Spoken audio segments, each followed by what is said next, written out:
This is a Massey Ferguson 1745 round baler. It sat for a couple years, and I bought the equipment from my neighbor to bale our fields, cut and bale.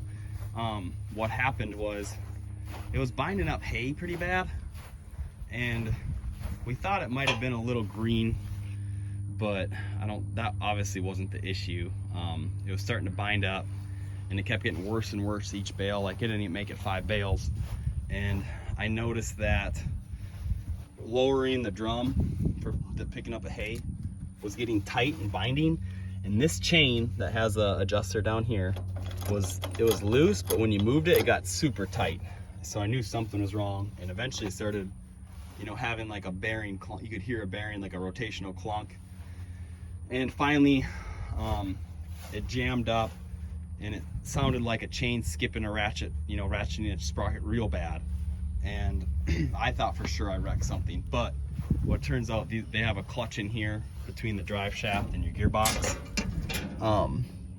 And it's like a ratchet style clutch. And that's what it does. It makes that noise when it's bound up. The PTO wouldn't move. And what actually happened, I got it taken apart now. What actually happened was one of the bearings on the pickups, there's 4 pickups. One of the bearings just exploded, and it tore out, and then it bound up between the holder. And that's what the problem was. Now, I've never worked on a baler before, so all I needed was a pry bar to put in the drive shaft to rotate the drum around safely. I couldn't do it with the tractor. That'd be dangerous, and you got to be able to move it and then pry that piece out. All you need is a 14 wrench and a 14 socket. You'll be able to pull all these covers out with a 14 wrench and a 14 socket.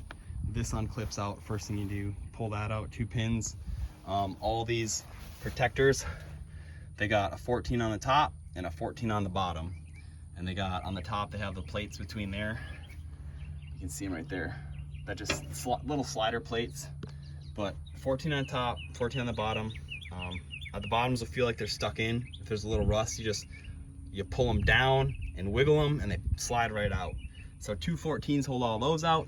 It's gonna open up your, you'll see all your pickers right in there. There's 4 of them.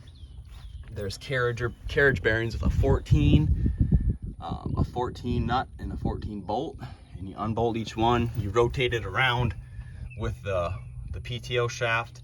You can see we're bound right there.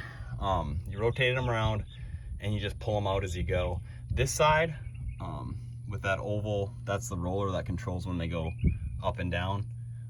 This side is a little more challenging. You just take your time. It's slow. Now you can pull this cover off. I pulled this cover off on this side. I think it's six bolts. There's a little more stuff over there you're working around, but that'll make it a lot easier. When I put it together, I might do that. We'll see how it goes. But here's the cover here from this side. 1, 2, 3, 4, 5, 6, 7 bolts are on that. But here's the bearing. That actually ripped the carrier off and bound it up. So if you hear an abnormal noise and you got some binding going on, just stop and figure it out.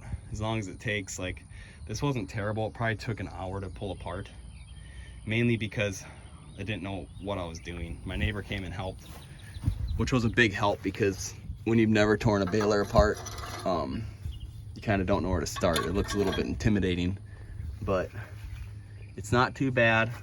Now, I thought I'd be spending thousands of dollars. These bearings are going to be fairly cheap. I'm going to go into the shop and see what they want per bearing, and if they can't do it, they have these that they go in with an Allen that just stop them. So that tells me that this isn't really press fit on. So I'll be able to knock these off, clean the shaft, put them on, get them set on. I'll mark this where it was, get your depth right, and fix this thing up.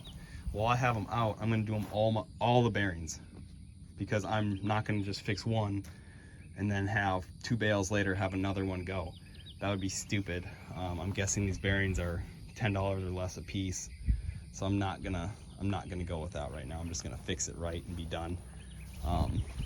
And then when I get that all set, I'm gonna tension this chain, because there's a tension bolt right here. It's a carriage on the other side. So you tension it, and then you pull it up, and then tighten it back down. And then we should be good to go. All right, well, I hope this helps somebody out. Being a Massey Ferguson, it might be a little different than all the other ones, but hopefully that's concept. If someone has a binding and, you know, help you to go figure it out yourself and, you know, save you some money, help me out, like and subscribe to the channel, and hope you guys figure it out.